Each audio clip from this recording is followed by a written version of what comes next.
The forest path wasn't Claire's first choice, but it was the fastest way home. She had stayed late at her part-time job in town, her feet aching after hours on her shift, the extra money barely enough to cover her academy fees. The shortcut through the border woods was risky at night, but she had walked it before. With her lantern casting a trembling glow, she pressed on, telling herself she was safe. Until she heard it. At first she thought it was the wind, but no. The sound was soft, broken. A child's sobs. Claire froze, her pulse quickening. Wolves roamed these woods, their howls carrying farther than any human voice. But this sound wasn't a predator's growl. It was fragile. Lonely. Human. Against her better judgment she followed it, weaving deeper between twisted trunks and hanging moss. The sobs grew clearer until her lantern beam revealed a small figure huddled beside a fallen log. A boy. No older than 4. His fine clothes were smeared with dirt, his knees drawn tight to his chest, and his wide eyes shimmered with tears. He looked like he had been sitting there for hours, abandoned. Claire lowered her lantern slowly and crouched down. "Hey," she whispered gently. "Are you lost?" The boy's lip trembled. For a long moment he didn't answer. Then in a voice so raw it broke something inside her, he whispered, "Mama?" Claire's chest tightened. He wasn't asking for her name. He was asking for someone who should have been there and wasn't. Her throat ached as she slipped off her jacket and wrapped it around his small shoulders. "It's okay," she said softly, pulling him close. "I've got you now." His arms locked around her instantly, desperate and clinging, as though he had been waiting his whole life for that promise. And that's when the shadows moved. A tall figure stepped out from the tree-line, golden eyes glowing in the lantern light. His presence was magnetic and dangerous, the kind of power that made the air itself still. His voice was low, carrying the weight of authority. "Step away from him." Claire's breath caught. She didn't recognize him, but his voice, his posture, and those burning eyes screamed danger. Instinct told her to protect the boy, to keep him close. She tightened her hold, her defiance stronger than her fear. The man's jaw clenched as he took another step forward. The boy buried his face against Claire's chest, whispering in a broken, pleading voice, "Don't leave me, Mama." Claire swallowed hard, her heart aching. He wasn't pushing anyone away. He was begging not to be abandoned again. The man froze, his golden eyes narrowing. The word hung in the air like a thunderclap. His younger brother, Scott's own blood, had just called a stranger Mama. For a heartbeat his confidence cracked. Shock, jealousy, and something raw flickered across his features. Claire didn't know who he was or why this boy was alone in the woods, but she knew one thing with certainty. Nothing about her life would ever be simple again. Destiny had just found her. If you were Claire, would you have left George alone in the storm, or taken him with you knowing the risks? Drop your answer in the comments. And make sure you subscribe, so you don't miss what is coming. Chapter 1. The next morning, Claire tried to convince herself it had been a dream. The boy's trembling voice calling her Mama. The golden-eyed stranger stepping out of the shadows with authority dripping from every word. But the ache in her arms where George had clung to her told her otherwise. That night in the forest was real. Too real. She had walked back to town half-dazed, the alpha heir's warning still ringing in her ears. He hadn't stopped her. He hadn't taken George away. He had only stared, burning holes into her before disappearing like a shadow into the trees. Now, at the prestigious border academy where human and wolf students mixed uneasily, the whispers had already begun. "That's her," a girl hissed near the lockers. "The human who had the alpha's brother in her arms. They said he called her Mama." "No way. Why would he do that? He's a wolf, he doesn't need a human clinging to him." Claire lowered her head, clutching her worn books tighter. She had worked so hard just to earn a scholarship here to prove she belonged. But in one night she had gone from invisible to infamous. Not for her grades. Not for her determination. But because a lonely little boy had found comfort in her arms. At lunch, the tension followed her. Some students stared in curiosity, others in outright disdain. Wolves especially bristled. A human girl being whispered about in the same breath as the alpha heir? It was scandalous. Claire sat at the edge of the cafeteria poking at her food. Her heart tugged at the memory of George's tear-streaked face. He had clung to her like she was a lifeline. She couldn't shake it. Why didn't he have a mother to run to? Why was a child of his age wandering the forest alone at night? Her thoughts were cut short when the cafeteria hushed. Scott. He strolled in like he owned the room, dark hair perfectly tousled, his broad shoulders drawing every eye. Girls leaned in whispering. Boys stiffened, resentful. The alpha heir didn't need to say a word. His presence commanded it all. And yet, when his amber gaze flicked across the room, it stopped on her. For one breathless moment, Claire swore her chest forgot how to rise and fall. But then he looked away, dismissing her. The dismissal stung more than the whispers. By the time classes ended, her head ached. She wanted to go home, curl up in her small rented room and pretend none of this had happened. But when she stepped outside, she found herself frozen. Scott leaned against the stone wall near the gates, hands shoved in his pockets, posture deceptively casual. Students passing by stole glances, whispering in waves.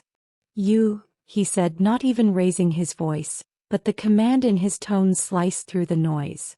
Claire's feet rooted to the ground. "Me." He pushed off the wall, his stride unhurried but predatory, closing the space between them until she could see the faint gold ring in his irises. "My brother called you something last night," he said softly, dangerously. "Do you know what that does to people when they hear it?" Claire's mouth went dry. "He's just a boy. He needed comfort." Scott's jaw tightened. "And he chose you. A human. In a pack town. Do you understand what that means?" Her pulse thundered. She wanted to shrink back, but something stubborn inside her wouldn't let her. "It means he needed someone," she whispered, steady even though her voice trembled. "And I was there." For a heartbeat, Scott said nothing. His gaze was unreadable, cold yet restless, as if he wanted to argue but couldn't. Then he stepped back, his lips curling into a half-smirk that didn't reach his eyes. "Careful, little human," he murmured. "Around here, being chosen is more dangerous than being ignored." He walked away, leaving her shaken, her heart hammering against her ribs. But under her fear was something else. A spark. Because no matter how much he dismissed her, his eyes had lingered longer than they should have. For the first time, Claire realized she wasn't just part of gossip. She was part of his story now, whether she wanted to be or not. The words wouldn't leave her alone. "Careful, little human. Around here, being chosen is more dangerous than being ignored." Claire replayed them with every step on her way home, the evening chill seeping through her jacket. It wasn't just the threat in Scott's tone that clung to her. It was George's trembling voice from the night before, whispering "Mama" like it was the only word he knew. She hadn't asked for this. She hadn't asked to step into wolf politics or to carry a boy's fragile hope on her shoulders. But the forest encounter had branded her. By the next morning, the whispers at the academy had doubled. She probably lured him. Humans don't belong in pack affairs. Can you imagine the alpha heir's brother calling a human mama? The words carried across the hallways, seeping into every corner. Even the human students, the few who dared attend the elite border academy, looked at her differently. Some sympathetic, most suspicious. Claire kept her head down, clutching her books like a shield. At lunch, the tension broke into the open. A group of wolf-born students sat nearby, their voices intentionally loud. "Scott's probably embarrassed out of his mind," one sneered. "He can bed anyone he wants, but his little brother clings to a human girl? It's pathetic." Claire's stomach turned, but she refused to look up. Not today. Not when she already felt like the walls were closing in. But someone else heard. Scott. His presence cut through the cafeteria like a blade. He didn't raise his voice, he didn't need to. Say that again, he said evenly, his amber eyes locking on the boy who had spoken. The room went still. The wolf student stammered, I didn't mean. Scott's gaze flicked toward Claire for half a heartbeat before returning to his target. If you've got something to say about my family, say it to me. Not behind her back. The tension dissolved in nervous laughter, students quickly bending over their trays, pretending nothing had happened. Scott strode past, not sparing Claire another glance. Her chest tightened. He had defended her, or maybe just his family's honor. Either way, she couldn't decide if it felt like protection or humiliation. But the day wasn't done with her. As she stepped out after classes, clutching her bag tight, a small voice cut through the noise of the crowd. Mama. Claire froze. George. The little boy broke away from the pack escort who had brought him to the academy grounds. His face lit up as he spotted her, and before she could react, he ran straight into her arms. She caught him, heart leaping as gasps and whispers spread like wildfire. He called her Mama again. In front of everyone. Does Scott know? Her cheeks burned as she tried to calm the boy, brushing dirt from his sleeve. George, sweetheart, you shouldn't be here. But it was too late. Scott's voice, sharp and cold, cut across the courtyard. George. The boy stiffened but didn't let go of Claire. His small fingers tightened in the fabric of her blouse. I want Mama, he whispered stubbornly, loud enough for everyone nearby to hear. 100 eyes swung between them. Scott's jaw tightened, his pride wounded by the public display. He crossed the space in long, powerful strides, his hand closing gently, but firmly, around his brother's shoulder. Go wait by the car, he said, his voice brooking no argument. George hesitated, eyes shimmering, then reluctantly released Claire and shuffled toward the waiting vehicle. The crowd scattered as Scott turned his gaze on her. Without a word, he grabbed her wrist and pulled her aside, his grip strong but not cruel. What are you doing? He hissed once they were out of earshot. Do you know what you've stirred up? Claire yanked her hand free, lifting her chin. I didn't do anything. He came to me. Her throat caught. He needed me. Scott's amber eyes burned with frustration. He's the alpha heir's brother. Every move he makes is watched, weighed, twisted. And now they all think you are part of it. So what? She shot back, her voice trembling with anger and fear all at once. He's a child, Scott. Not a pawn in your politics. He doesn't need perfection. He needs love. The words hung between them, heavier than the silence. For a heartbeat, Scott's mask slipped. His gaze flickered and she saw it. The wound he carried, the guilt he buried beneath the smirks and arrogance. Then it was gone, replaced by his usual coolness. He smirked faintly, though it looked more like armor than amusement. Careful little human, he murmured. You talk like that and people might think you actually matter. He turned and walked away, leaving Claire shaken, not because of his threat, but because for one fleeting second she had seen the truth in his eyes. Scott's mask had cracked and Claire couldn't unsee it. The Playboy alpha wasn't as untouchable as he wanted the world to believe. And that terrified her more than his threats. Chapter 3. Claire woke with Scott's warning lodged behind her ribs. Being chosen is more dangerous than being ignored. Morning cut bars of light across her small room. She dressed in quiet colors and quieter resolve. Today she decided she would make no ripples. The academy decided otherwise. By first bell the forest story had grown teeth. In one version she lured a pack child with sweets. In another she staged the whole thing for attention. The truth, that a lonely boy in a dark wood had reached for a stranger and said Mama, didn't fit anyone's tongue. She counted tiles to keep breathing. At break, the courtyard turned into an arena of stone benches and sunlit judgment. Claire took the far edge. Conversation thinned as a voice, smooth as lacquer, found her. Good morning, Mama Human. Serena. Rival pack royalty. Uniform tailored to a threat, smile a bright, cruel half-moon. Two girls flanked her like punctuation marks. I have a name, Claire said, eyes on the fountain. Serena leaned in, perfume like something expensive and wrong. This one suits you. Humans love titles. Mississippi Mrs. Mama. A pause, silk sharpened. Tell me, how many nights did you rehearse the sobs? The jacket? The timing? Heat rose under Claire's skin. He was alone. He was watched, Serena purred. All heirs are. Leashes slip. You'd know about slipping from obscurity into myth. Her gaze slid over Claire's thrift-worn cardigan. Congratulations. I didn't take anything, Claire said, meeting her eyes. He trusted me. That's different. Trust is currency, Serena murmured. Spend it, owe it, bleed for it. Don't pretend you don't want the bill. Before Claire could answer, the air changed, like rooms do when storms choose a wall. Scott. He crossed the courtyard with unrushed certainty, hands in pockets, gold eyes catching light and throwing it back. Students straightened without meaning to. Serena's smile reset. Scott, she sang. We were reassuring your friend that humans have limits.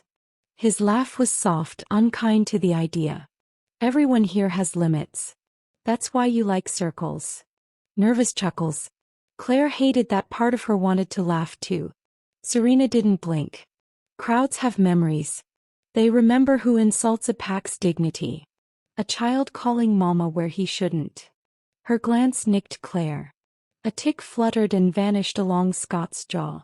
If dignity breaks because a boy needed comfort, he said lazily, it wasn't dignity. It was glass. The line cut Serena without sheltering Claire. She caught the slight and let it gleam. Spoken like a prince who enjoys windows, she said sweetly. Careful you don't fall. Windows let light in, he replied, already turning. Try it. He left before gratitude or humiliation could decide who owned Claire's breath. The courtyard's noise returned in puzzled threads. Serena's smile thinned. She'd gotten what she needed. Proof that even Scott's defense could leave Claire exposed. Claire fled to the library. Old stone cool hush. She tucked herself by a leaded window and set a book down without opening it. Soul bonds. Myth or law? She didn't need the answer yet, she needed its shape. Found you. George's whisper cut through the quiet like a small sun. Hair rumpled, backpack crooked, grin brave and gap-toothed. An escort hovered at a distance, unsure which rule would bite him first. You shouldn't be here, Claire murmured even as her arms opened. He ran the distance, climbed into her lap and exhaled a weight she could feel. He tugged out a wrinkled page, 3 stick figures holding hands, a box house with curly smoke, a yellow sun shouting bright lines. Is this us? Claire asked softly. George nodded hard. Mama. Me. Scott. He pointed to Scott's figure, longer than the others, a line hand almost touching hers. Claire's throat tightened. Do you think he'll like it? He wants to, George whispered as if that were a secret and a wish. A shadow clipped the lamplight. The escort straightened. Claire didn't need to turn. Scott stopped at the end of the aisle, eyes taking in the picture before they took in her. You keep vanishing, he told George, voice even by force. I went to the library, George said, a logic that forgave everything. He held out the drawing. For you. Scott took it. His fingers were steady. Something in his face wasn't. He folded the paper once, then smoothed it as if undoing the crease could undo other things. It's good, he said, the edge gone from his voice. You're getting better at the sun. George beamed, leaning into him with unstudied trust. Scott's palm found the back of his brother's head, fingers spanning small bone with careful strength. Claire stood, suddenly aware of her hands. He shouldn't disrupt your day, she said, formal to save herself from feeling too much. He disrupted yours, Scott returned. You didn't complain. I don't consider him a disruption. No, he said, almost smiling, you don't. Footsteps whispered against stone. Serena's reflection ghosted the glass beyond the stacks. Silk, shine, intent. She must have followed on quiet feet. Her eyes flicked to the drawing in Scott's hand, then to Claire. Connection, proof, leverage. How sweet, she said. Art therapy. Scott's gaze cooled. Wrong section. Fiction's downstairs. Serena's laugh didn't reach her eyes. Oh, I'm exactly where I belong. She dipped her chin at George. Be careful, little one. Colors stain. George frowned, confusion braver than fear. Claire shifted a half step, a small line but a line. Serena noticed. She always noticed. Lines are funny, Serena murmured, voice for Claire alone. They look like protection until someone decides to cross. Her look swung to Scott. Decide quickly. Scott slid the drawing into his jacket like it was contraband.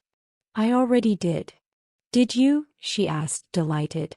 From here it looks like you're choosing not to choose. She drifted away, leaving a wake of perfume and promise. The silence she left was loud. Scott dragged a hand over his mouth, the Playboy gone for a breath. You keep ending up where I don't want you, he told Claire, more confession than complaint. Maybe I'm ending up where I'm needed, she said. His eyes found hers, gold gentled to something human.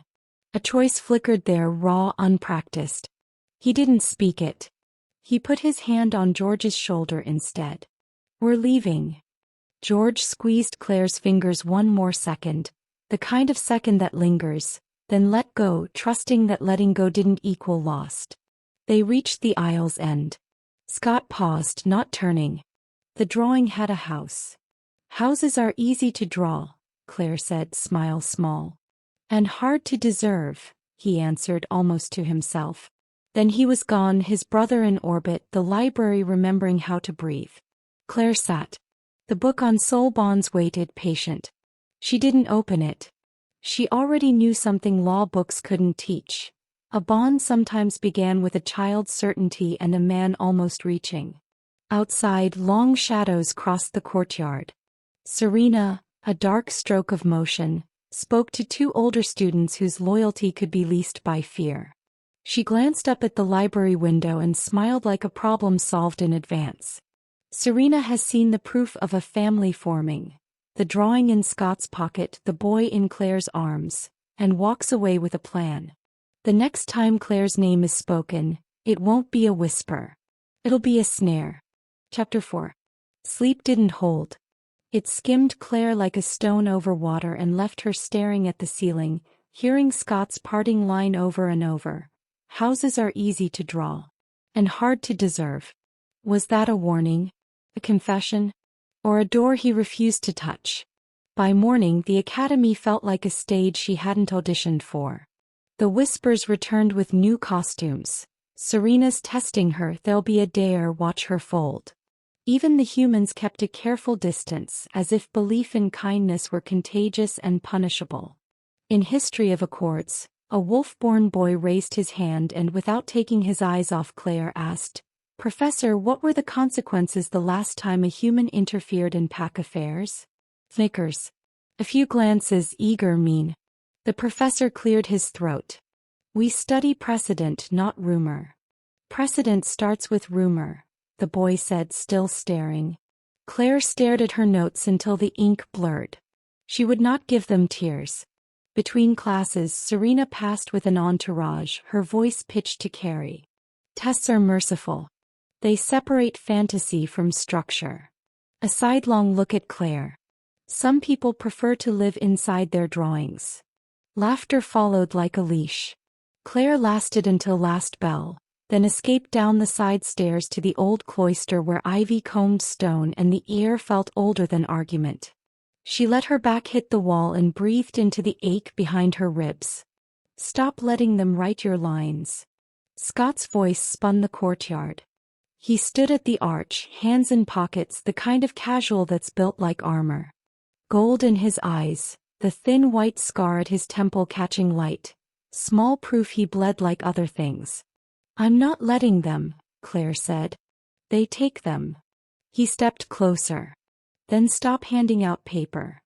Her laugh came out too sharp. Is this another warning? Be quiet, little human. Bow correctly and the wolves won't bite. It's not about bowing. His jaw tightened. It's about not playing Serena's game. She's smarter than the crowd she feeds. She'll push you until you swing, and when you do, she'll make it look like claws. So your strategy is, what? Silence. My strategy is survival. He looked past her toward the commons where sunlight made a show of innocence. Serena will bait you in public. She'll make you choose between pride and safety. Pick safety. Claire folded her arms. You mean pick invisibility. Disappear. Disappear from her. And from you, she asked before she could kill the sentence. His gaze flicked back, unreadable. From anything that can't protect you when it turns. Noted, she said, voice a shade too light. Instruction received from the expert in turning away. The silence that followed wasn't empty. It was full of things neither would say first. He took one more step. She could see the breath he didn't want to take. You keep talking about Serena like she's the storm, Claire said softly. But the weather's inside this place. Inside you. What does that even mean? It means you're not warning me because you don't care, she said. You're warning me because you care in a way that scares you. About George. About how he looks at me. About what that says about you. He didn't move, but something in him flinched. George is a child. Children attach to bright things. You showed up in the dark with a lantern. He followed the light. Don't mistake that for destiny. The word came out like it tasted wrong in his mouth. Maybe it's not destiny, Claire said. Maybe it's choice. He chose safety. Kids don't choose. They cling. Then teach him what to cling to. I am, he said too quickly. Footsteps pattered, a small heartbeat of sound. Mama. George rounded the arch like a comet, his pack escort 2 turns behind and already apologizing with his eyes. The boy slung himself into Claire's arms with the accuracy of practice, laughter catching on breath. I looked everywhere, he reported, proud. Library. The stairs that smell like soup. You found me, Claire said, and the ache softened. Scott's posture shifted from razor to shield.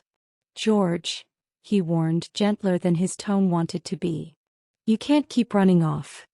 I didn't run. George frowned, thinking. I located. He dug into his backpack and produced a folded napkin with a crude floor plan drawn in 4 different crayon colors. Map.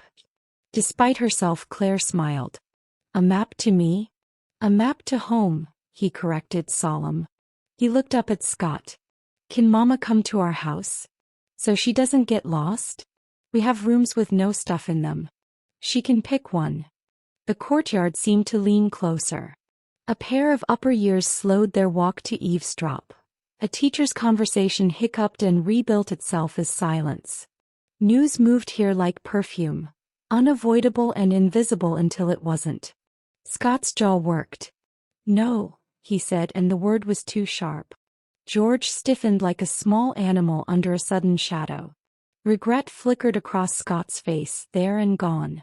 He crouched to George's height, trying to soften the slice. Not today. The estate isn't for. His eyes cut to Claire. Outsiders. Claire felt the word land, heavy and impolite.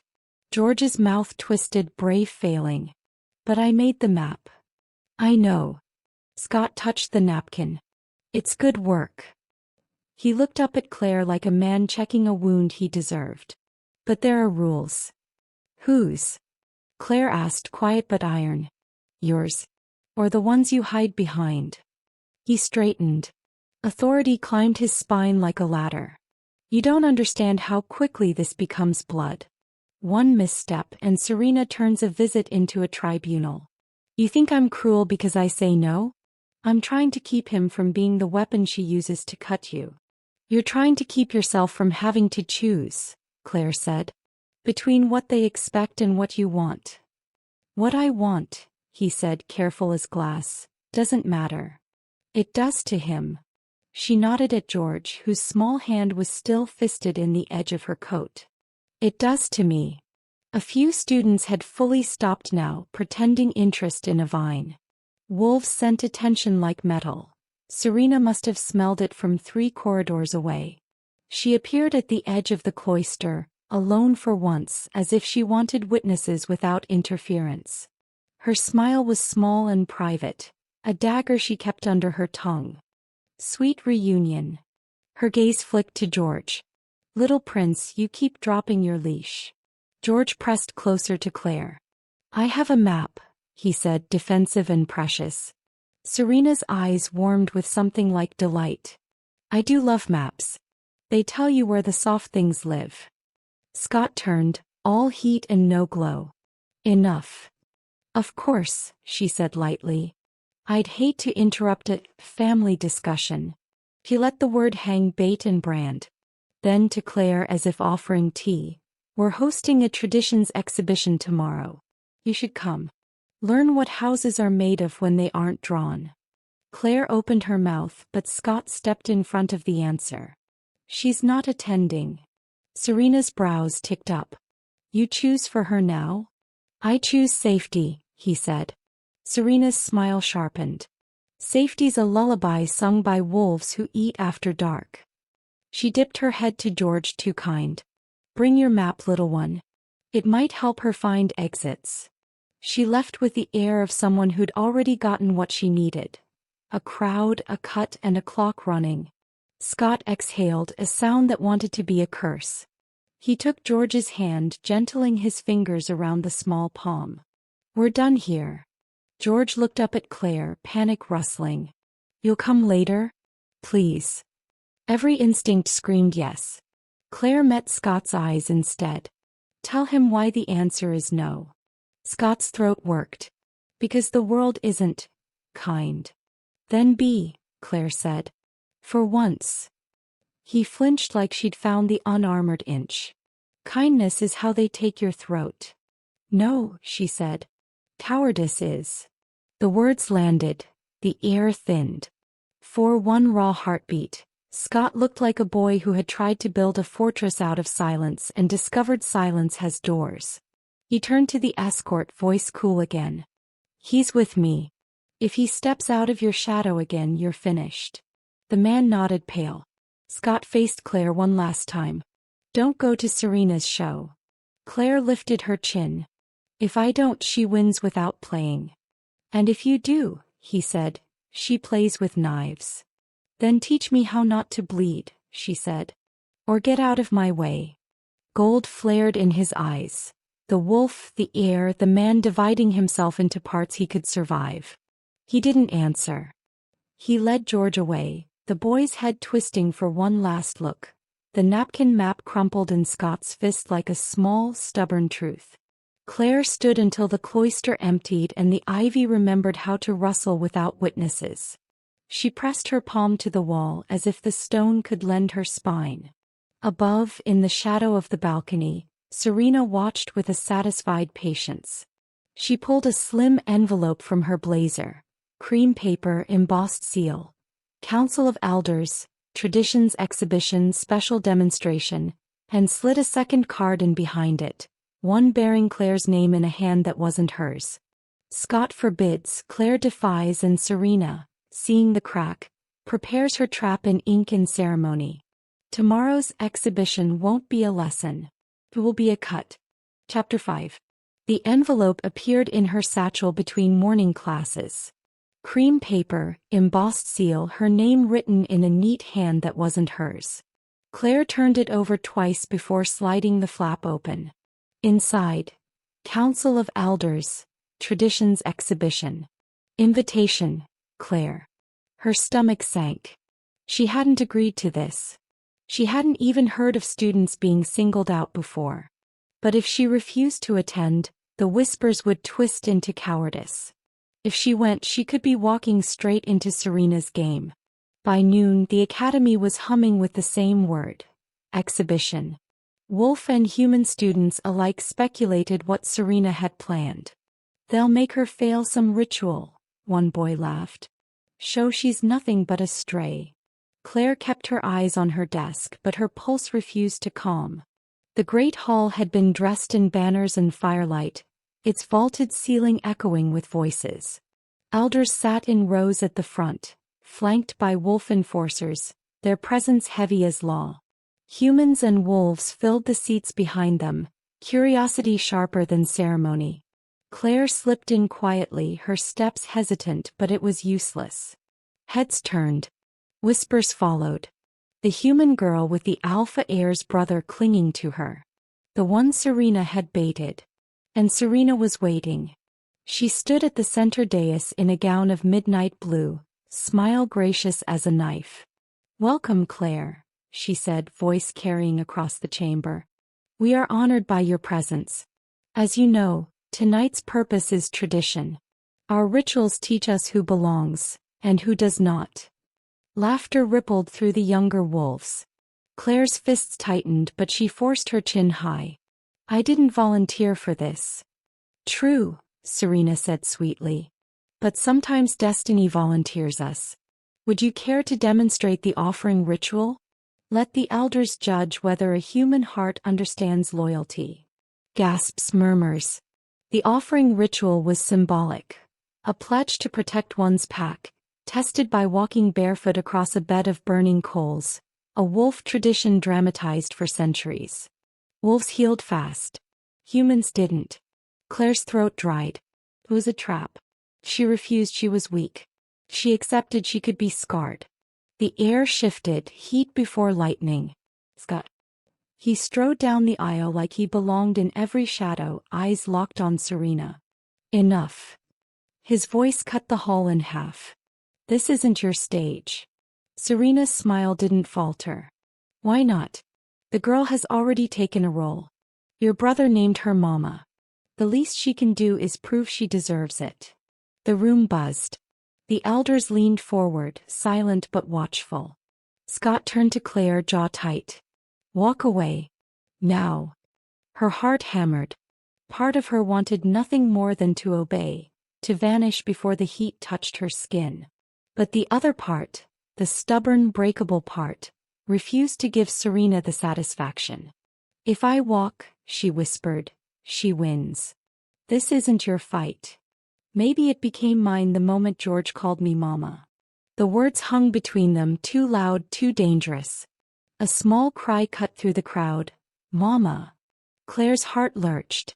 George had slipped past his escort again, weaving through legs until he burst onto the dais. He flung himself into her arms, clinging fiercely. "Don't be scared. I'll go with you." The hall gasped as one. Elders murmured. Wolves shifted uneasily. A child of the Alpha's line choosing a human in front of the entire pack. Scott's control snapped. He leapt to the dais, hands closing protectively around George's shoulders. His voice thundered, raw and sharp. "Enough, Serena. You've made your point." Serena tilted her head, unbothered. "Have I? Because from where I stand the point is hers. The boy chose her again. In public. In front of the law. What will the elders think?" Scott's eyes blazed gold. "They'll think what I tell them to." The hall erupted in murmurs. It wasn't just arrogance, it was acclaim. Not just of George but of Claire. Claire's pulse roared in her ears. His hand still gripped his brother, but his stance was angled toward her, shielding her, pulling her into the line he'd drawn. For one heartbeat, Serena's smile faltered. But then it returned sharper. She turned toward the elders with a graceful bow. "You see, the Alpha heir has declared himself. We will all remember." The elders exchanged glances. None spoke. But the trap had sprung. Whether Claire liked it or not, she was now part of pack politics. Scott's gaze cut to her, fierce and unyielding. "Stay close," he muttered, low enough only she heard. "You're not walking out of here alone." Claire has been dragged into the pack's spotlight. Scott's public defense has tied their fates together. Serena's trap has succeeded, and the elders are watching. The stakes are no longer whispers, they are law. Chapter 6. The morning after the exhibition, the academy no longer felt like a school. It felt like a stage where every pair of eyes turned toward Claire the moment she stepped through the gate. Whispers traveled faster than the autumn wind. That's her. The human who stood on the exhibition floor. Scott pulled her out like she mattered. She's either brave or stupid, maybe both. Every corridor carried the weight of stares. Some mocking, some admiring. Even the humans were divided. A few girls whispered that she was reckless for stepping into wolf business, but others watched her with something close to awe, as though she had done what no one else dared. Claire forced herself to keep her chin high, though her stomach twisted. This wasn't just gossip anymore. Her name was being tied to Scott's, not by her choice, but because of what happened before the whole pack. By midday, the rumors hardened into a single truth. The elders had summoned Scott. The thought chilled her. Everyone knew what that meant. The elders didn't interfere in schoolyard rivalries. If they called a meeting, it was because something touched the future of the pack. Claire realized with sinking dread that Serena had succeeded. She hadn't just embarrassed her. She had pulled the attention of the highest authority onto her existence. When Scott returned that evening, the weight of the council meeting clung to him like smoke after a fire. His posture was still commanding, but his amber eyes gave him away. He was shaken, though he would never admit it aloud. Claire found him leaning against the shadowed wall of the academy courtyard, arms crossed, face carved from stone. She almost walked past, but his voice cut through the dusk. "You don't understand what you've done," Scott said, low and controlled but edged with fear. Claire froze. "Excuse me. You think you proved something yesterday?" His gaze locked on hers, sharp and burning. "All you did was give them a reason to notice you. And once the elders notice, they don't stop." Her throat tightened, but she refused to back down. "I didn't do it for them. I did it because Serena tried to humiliate me, and because George needed me." His jaw flexed, a muscle twitching in frustration. "You don't regret it?" "Not for a second," she said, softer now, her voice steady. "Because someone had to protect him. And if you're too blinded by your fear of the council to see that, then maybe you're the one who doesn't understand." Scott's eyes flared, then dimmed. For the first time, his anger didn't land. It faltered, revealing something behind it. Fear. Fear not for himself, but for his brother. Tiny footsteps broke the silence. "Claire." George's small voice rang out as he darted across the courtyard. In his hand was a sheet of paper, smeared with crayon. He beamed, holding it high. "I drew this for you." Claire knelt instinctively, taking the paper. It was a messy but recognizable drawing of the exhibition stage, stick figures scrawled in bold colors. One was small and smiling. Another was taller with wild orange scribbles for hair. Her. Above them a shaky word. "Mama." Her heart squeezed. "You were so brave," George said, wrapping his arms around her neck. "Like a wolf. You weren't scared at all." Claire hugged him tightly, closing her eyes. When she opened them, Scott was staring, not at her but at George. The harshness in his features cracked, just for a moment, as though his brother's words had struck deeper than any accusation. "George," Scott said quietly. The boy looked up, grinning. "She's my mama. And she's your friend too, right?" Scott didn't answer. He couldn't. A sharp knock shattered the fragile moment. 3 figures stood at the courtyard gate. Serena, her lips curved into a predator's smile, and beside her, a grim-faced elder dressed in dark ceremonial robes. His presence silenced even the crickets. "Scott," the elder intoned. "The council requires the girl for questioning." Claire's stomach plummeted. Her pulse thundered in her ears. Serena's eyes glittered with triumph. "You heard him. It's time she explained what she's doing with your brother and why she thinks she belongs here." The elder's gaze fell on Claire with unsettling weight, studying her not like a student, but like a specimen. Before she could speak, Scott moved. He stepped between her and the gate, shoulders squared, voice dropping into the dangerous growl of an alpha. His amber eyes burned like fire against the night. "If you want her," Scott said, each word deliberate, "you'll go through me." The courtyard went silent. Even Serena's smirk faltered, if only for a breath. The elder did not flinch. His eyes lingered on Claire as though memorizing her face, before he nodded once and turned away. Serena followed, casting a glance over her shoulder that promised this was far from over. Claire exhaled shakily, realizing only then that she had been holding her breath. Scott didn't turn to look at her. His stance remained rigid, as though bracing for a war he couldn't stop. For the first time, Claire truly understood. This wasn't gossip anymore. This wasn't just Serena's petty cruelty. She was standing at the edge of something much larger. Pack politics, power, survival. And whether she liked it or not, she was in the middle of it. Chapter 7. Sleep was a stranger to Claire that night. She lay awake, staring at the cracked ceiling of her dorm, hearing the echo of Scott's words over and over again. Not his threats. Not his arrogance. But the moment when his voice dropped into something primal and dangerous. When he stood between her and the elder like a shield. "If you want her, you'll go through me." The words replayed like a drumbeat in her mind, each repetition making her chest tighten. Was that protection?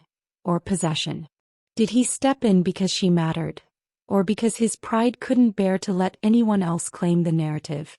She pulled the blanket tighter, but the questions gnawed at her long after dawn broke. The academy's halls were heavy with tension the next morning. Conversations cut off the moment Claire appeared, replaced with low whispers that slithered after her like shadows. Humans eyed her warily, stepping aside as though her presence alone was dangerous. Some looked at her with a flicker of admiration, but they didn't dare speak it aloud. The wolves, however, circled like predators who had scented blood. Their smirks carried both amusement and warning. "She thinks she's special because the alpha stood up for her," one girl sneered as Claire passed. "Give it a week. He'll drop her like he always does," another added, laughing under her breath. And above it all, Serena's voice floated like poisoned honey. "She's not just a scandal. She's a liability. And liabilities get removed." Claire's fists curled at her sides. Every word Serena spoke landed like a stone, but she refused to let it bend her shoulders. She had survived whispers before. She would survive them again. Still, the weight of isolation pressed harder than ever. She didn't expect Scott to corner her later that afternoon. He found her in the empty music hall, his tall frame cutting across the slats of sunlight that streamed through the high windows. His expression was carved from anger, but his eyes betrayed something else, something sharp and unsettled. "You're reckless," he said without preamble. His voice was low, but it carried the power of someone used to being obeyed. Claire's back stiffened. "Excuse me. You stood on that stage and let yourself become a pawn. And then his jaw clenched. "I was forced to shield you. Do you understand what that means?" She crossed her arms, defiance flaring. "It means you didn't want them to tear me apart in front of everyone." He stepped closer, amber eyes blazing. "It means now the council sees you as part of me. And they will come for you to get to me." The words should have frightened her. Maybe they did a little. But beneath his fury she heard the crack in his armor. It wasn't about anger. It was about fear. "Why are you more afraid of what they'll say," she whispered, "than of what's right in front of you?" The silence that followed was heavier than his words. For a heartbeat she thought she saw something in his expression shift, raw, unguarded, but then he turned away sharply as if to hide it. That night, fate intervened in the form of George. He tugged on Claire's hand at the Alpha estate, his small face full of pleading. "Read me a story, Mama. Please." Claire's heart melted instantly. She followed him to his room, settling beside him on the bed as he pushed a battered storybook into her hands. George nestled against her shoulder as she read, his breathing slowing with every word. When he finally drifted into sleep, his last whisper slipped out, "Good night, Mama." Claire brushed his hair back gently, pressing a kiss to his forehead. Then she looked up and froze. Scott was standing in the doorway, silent as a shadow. He didn't speak. His gaze wasn't the usual sharpness of an alpha. It was something else entirely. Something that left Claire's chest aching. She wanted to ask him what he was thinking, but he turned away before she could. Later she found her answer. The estate's garden was cloaked in night when she slipped outside for air. She hadn't expected voices, but there they were. Scott and Serena standing by the fountain, their words cutting through the silence. "You need to put an end to this," Serena was saying, her voice smooth and sharp as glass. "The elders are watching, Scott. If you don't denounce her now, they'll think you've chosen her. And you know what that means." Claire's chest tightened. She pressed herself against the stone wall, listening. Scott's voice was low, dangerous. "Stay away from her, Serena. Or you'll regret it." For once, Serena faltered. "You're threatening me, over a human?" "I don't repeat myself," Scott said, turning his back on her. His tone left no room for argument.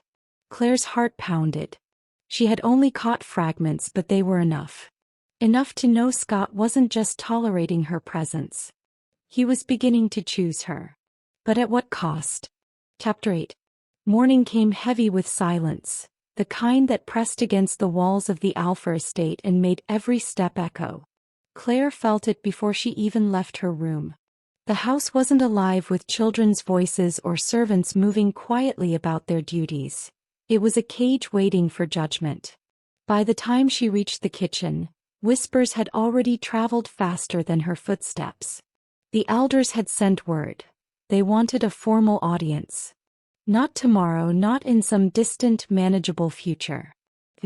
It wasn't a request. It was a summons. The words curled like smoke in her chest. A human influence requires review. That was how they phrased it. As if she were a parasite that had latched onto the Alpha heir's family. As if George's small hand in hers, his innocent cry of mama, had been nothing but poison to their order. At the academy, the poison turned into fire. Serena was waiting in the courtyard, her voice dripping honey that everyone knew was laced with venom. "She'll be gone soon," she announced to a cluster of wolves, loud enough for the humans to hear. "The elders will strip her out like a weed. Order always restores itself." A few laughed.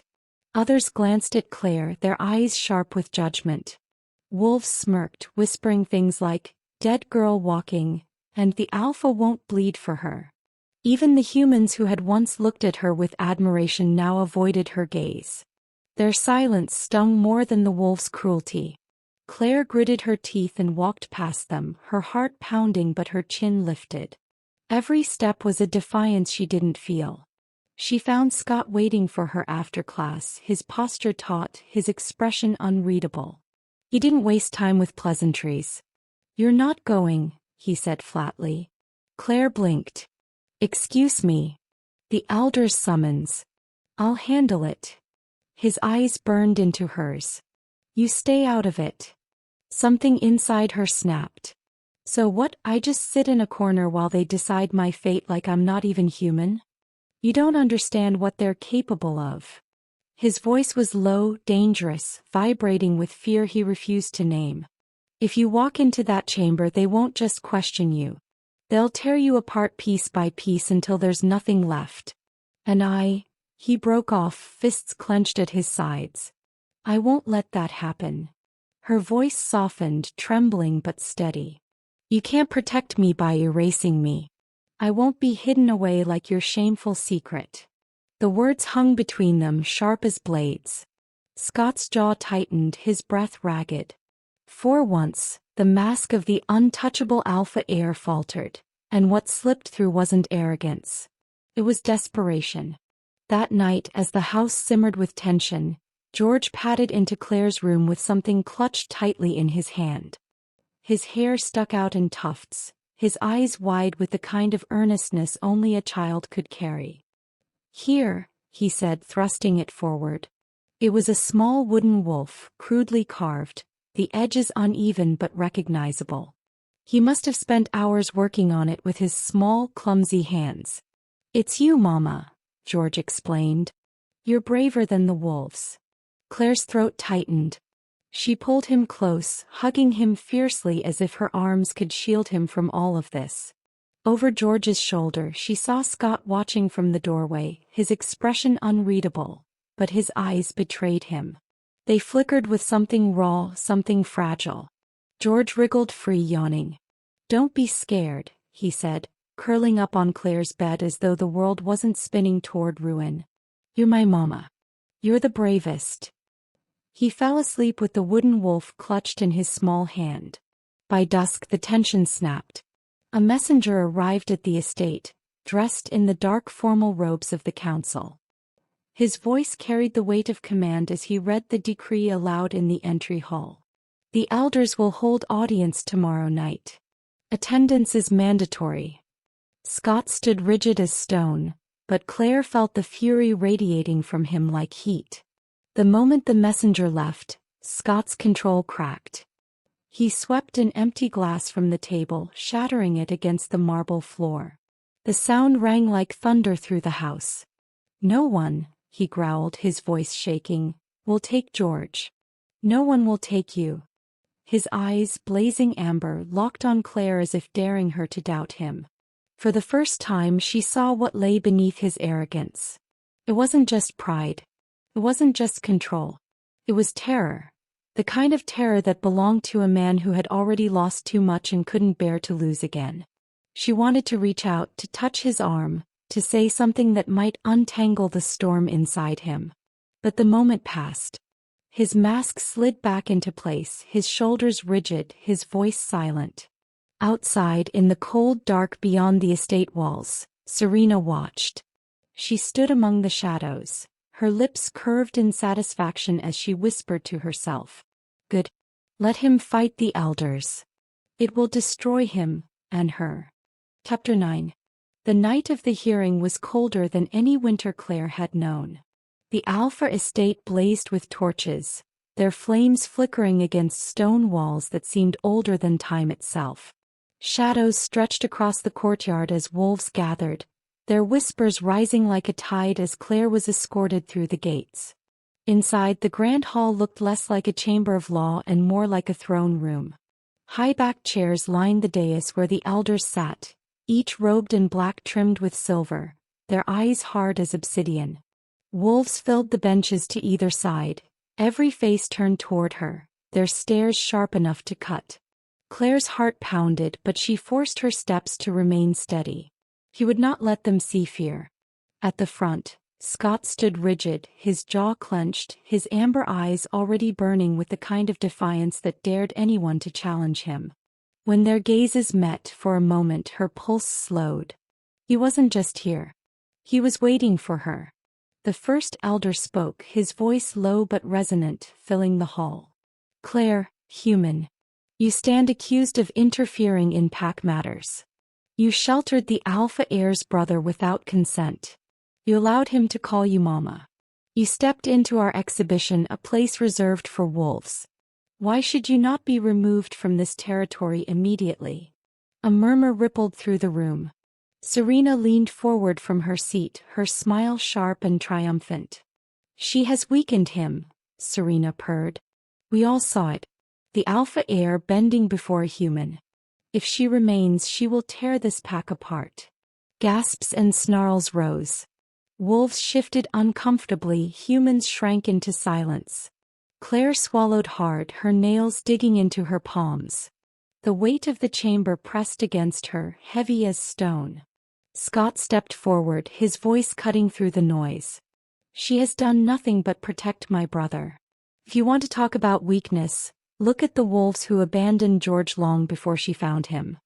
The chamber erupted in protests, but Scott didn't flinch. His presence filled the space, his anger like fire barely contained. Claire wanted to thank him, but before she could, another elder raised a hand. "Protection is not her place. The boy's safety is the pack's concern. And yet he calls her Mama. Tell us, human. Why?" Every gaze swung back to Claire. Her throat went dry. She felt Scott tense beside her as though ready to answer for her. But she couldn't let that happen. Not here. Not now. Because he needed someone, Claire said, her voice trembling at first, then steadying. Because when he looked at me he saw care, not judgment. Love, not fear.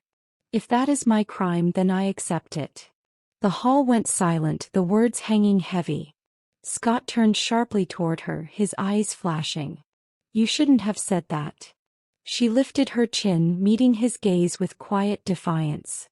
I won't let you silence me, not here. The clash between them was naked, raw, and everyone saw it. Wolves leaned forward, sensing blood. Serena's smile widened.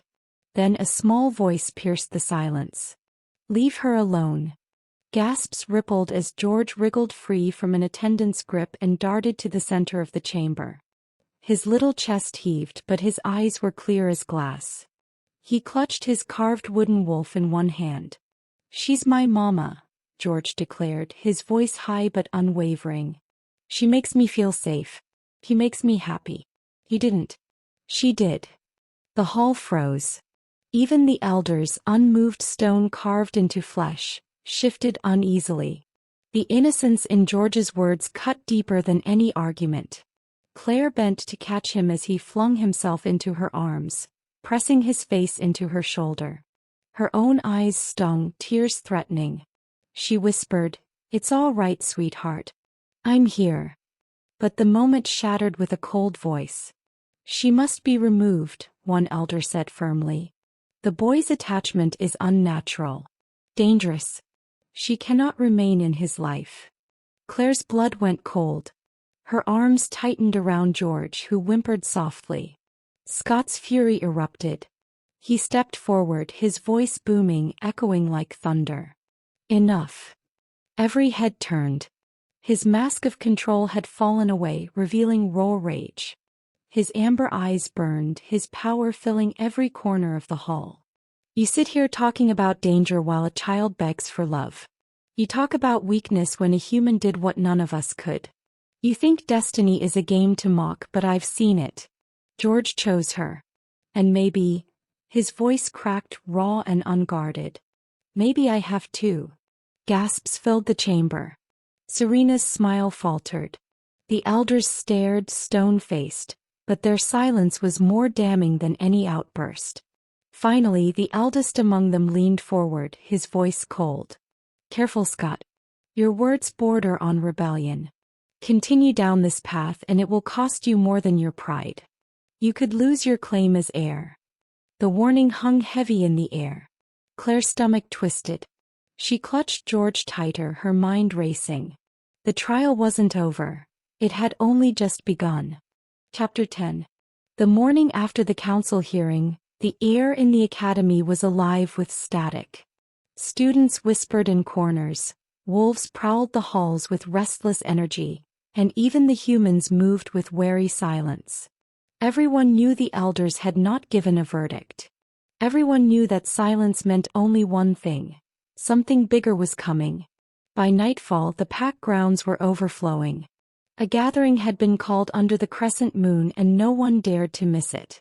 Elders sat in their carved thrones, wolves clustered in restless packs, humans huddled together at the edges. At the center of it all was Serena, radiant in silver silk, her smile gleaming like a blade. Claire stood just behind Scott, her heart hammering. The night air smelled of pine and smoke, but all she could taste was fear. Serena's voice rose above the crowd, clear and sharp. Last night, we all heard the alpha heir defy the council. She turned her gaze toward Scott, then swept it to Claire. But words in private mean nothing. Tonight, before all who matter, he must prove where his loyalty lies. Murmurs spread like wildfire. Wolves tilted their heads, humans leaned forward, waiting for the show. Serena's eyes narrowed. So tell us, Scott, will you denounce her now? Or shall we all watch you throw away your birthright for a human mistake? The crowd rippled with tension. Claire's blood ran cold. Scott stood rigid, his shoulders squared, his jaw locked. His amber eyes flicked to Claire. The warning in them was unmistakable. Don't move. Don't speak. But she couldn't stay silent. Not this time. She stepped forward, her voice trembling at first, then steady as it carried across the gathering. I'm not a mistake. I protected George when no one else did. I stood beside him when he cried for love, not power. If that makes me unworthy, then I accept it. But I will not be ashamed. Gasps cut through the night air. Claire's words struck like stones in still water, shattering the silence. Scott's fists clenched. His anger wasn't at her. It was at the truth she dared to speak in front of them all. Then George's small voice rang out, unshaken by the weight of the crowd. I don't care what they say, he cried, pushing past attendants. His wooden wolf tumbled from his hand as he ran to Claire. You're my mama. The word echoed, piercing sharper than any blade. The gathering stilled. Wolves shifted uneasily, elders frowned, and even Serena faltered. Claire bent to catch him, tears stinging her eyes as she hugged him close. His small arms wrapped around her neck with the fierce certainty of a child who had found what he needed most. Something inside Scott broke. He strode forward, his voice raw, his fury burning. Enough. The word rang out like thunder. He turned to the elders, to the wolves, to Serena. His mask stripped away, leaving only the man beneath. You want loyalty? Then hear it from me. Claire is not weakness. She is proof that destiny exists. She is George's mother in every way that matters. And she is mine. My mate. The declaration exploded across the gathering. Gasps, snarls, whispers. It was chaos. Serena's smile cracked, disbelief flashing across her face. Scott's voice rose above the noise, unflinching. I will not denounce her. I will not let you take her. If that costs me my title, so be it. I choose her. The crowd fell into stunned silence. Even the wind seemed to hold its breath. The eldest counselor leaned forward, his eyes cold as stone. You tread a dangerous path, Scott. This choice may cost you the Alpha's throne. Scott's gaze never wavered. Then let it. The words dropped like a final blow, impossible to take back. Claire's chest ached, torn between terror and awe. He had just thrown his entire future on the pyre. For her. Serena's face twisted, fury burning where triumph once sat. She opened her mouth to spit venom, but the elders silenced her with a single raised hand. The verdict did not come. Not yet. The council's eyes glittered with calculation, their silence louder than any decree. Claire clutched George tighter, her heart pounding. Tonight was not victory, it was a battle survived. The war loomed ahead, dark and merciless. But when Scott's hand brushed hers, steady and sure, she knew one thing was unshakable. They were no longer bound by fear. They had chosen each other. The book. The moon hung low and silver above the forest, its light spilling across the Alpha estate like a promise. The council's warning still echoed in the air, but for the first time in weeks Claire felt peace.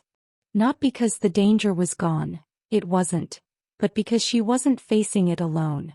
George clung to her side as they walked the quiet path, his small hand wrapped tightly in hers. He looked up at her with sleepy eyes and whispered, You're really my mama now, right? Claire's throat tightened. She brushed a kiss against his hair. Always. Scott walked a step behind them, silent but steady. His mask was gone, stripped bare by everything they had endured. When she looked back, their eyes met, and there it was. Not arrogance. Not defiance. But choice. For once he hadn't chosen the pack. He had chosen her. The future was uncertain. The elders would not forgive easily, and Serena's silence was more dangerous than her words. But as Claire held George's hand and felt Scott's presence at her back, she knew destiny wasn't something written by laws or council decrees. It was written here in the bonds they had forged. A Playboy alpha. A human girl who believed in soulmates. And a child who had given them both a reason to fight. Together they weren't weakness. They were a family. And that's how Claire, Scott, and little George became a family against all odds. But tell me, do you believe true love is chosen or destined? Share your thoughts in the comments and don't forget to subscribe so you never miss the next story.